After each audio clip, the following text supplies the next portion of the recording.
नमस्कार किसान भाइयों, स्वागत करते हैं आपका आपके और हमारे YouTube चैनल एग्री ज्ञान गुरु में।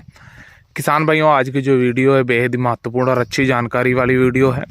इस वीडियो में जानकारी देंगे किसान भाइयों कि हमारी जो गेहूं की फसल है इसमें हम तरह तरह के उर्वरकों का और देसी नुक्तों का प्रयोग तो ज़रूर करते हैं।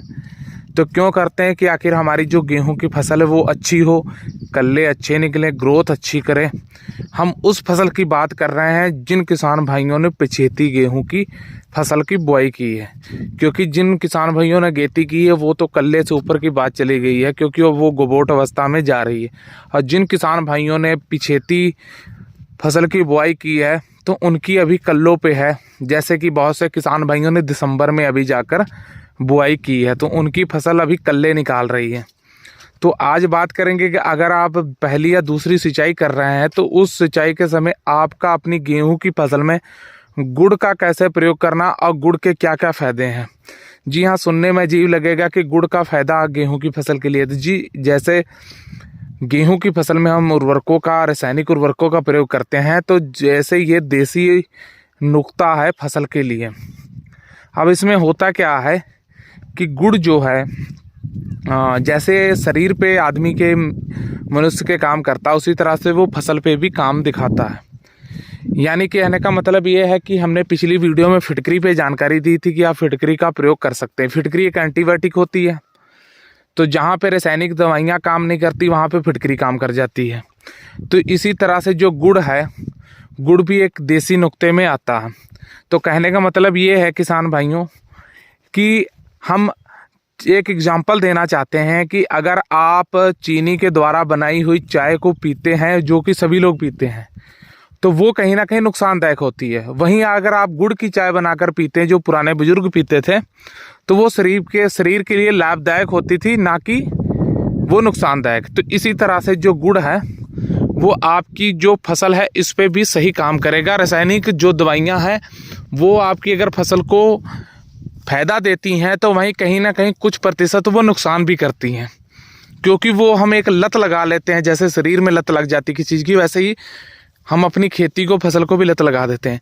तो गुड़ का प्रयोग हम इसलिए करेंगे कि जैसे हमारी अभी जो गेहूं की फसल है वो ग्रोथ कर रही है, कल्ले निकाल रही पिछेती फसल, तो उसमें वो बहुत लाभदायक होती है, बहुत वो अपनी मदद करती है कल्ले निकालने में, ग्रोथ कराने में। माइक्रोन्यूट्रेंट की जो पूर्ति है वो पूरी करती है। अगर आप माइक्रोन्यूट्रेंट पूरे करने के लिए गेहूं में माइक्रोन्यूट्रेंट डालते हैं तो उसी तरह से ये पूरी करती है माइक्रोन्यूट्रेंट, और उसके साथ साथ जो फसल है ग्रोथ करवाने में भी अपना एक अच्छा योगदान देती है। अब बात आ जाती है कि इसको हमें गुड़ को अपनी फसल में देना कैसे है। तो गुड़ को देने का बहुत ही सिंपल सही तरीका है। इसको आपको देने के लिए जब पहली या दूसरी सिंचाई अगर आप अपनी गेहूं की फसल में कर रहे हैं तो आपको करना क्या है, तकरीबन 4 किलो गुड़ ले लेना है प्रति एकड़ के लिए। तो 4 किलो गुड़ की कोई ख़ास कीमत भी नहीं है, 30 से 35 रुपये किलो अगर जोड़ा जाए तो 35 रुपये रखा जाए तो 4 किलो गुड़ एकड़ के हिसाब से 140 रुपये का आएगा।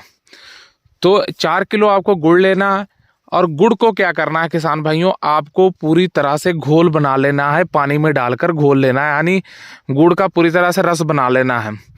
जब उसका घोल बन जाएगा तो आप जहाँ पानी लगा रहे हैं अपने खेत में, ट्यूबवेल या जिस माध्यम से, तो जो मेन पानी जहाँ से जा रहा है आपको खेत को, उस जगह पे आपको ड्रिप माध्यम से गुड़ को धीरे धीरे करके पानी के रास्ते पूरे खेत में पहुंचा देना है। 4 किलो गुड़ आपको ड्रिप माध्यम से प्रति एकड़ के हिसाब से आपको पहुंचा देना है। 4 किलो गुड़ जो है प्रति एकड़ की मात्रा है।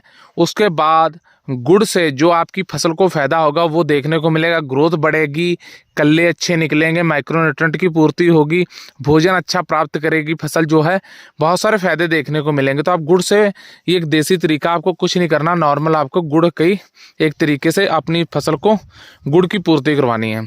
तो किसान भाई उम्मीद करते हैं हमारे द्वारा दी गई जानकारी अच्छी लगी होगी। जानकारी अच्छी लगी तो वीडियो लाइक कीजिए, शेयर कीजिए, चैनल को सब्सक्राइब करके पास वाले घंटी दबा लीजिए। धन्यवाद।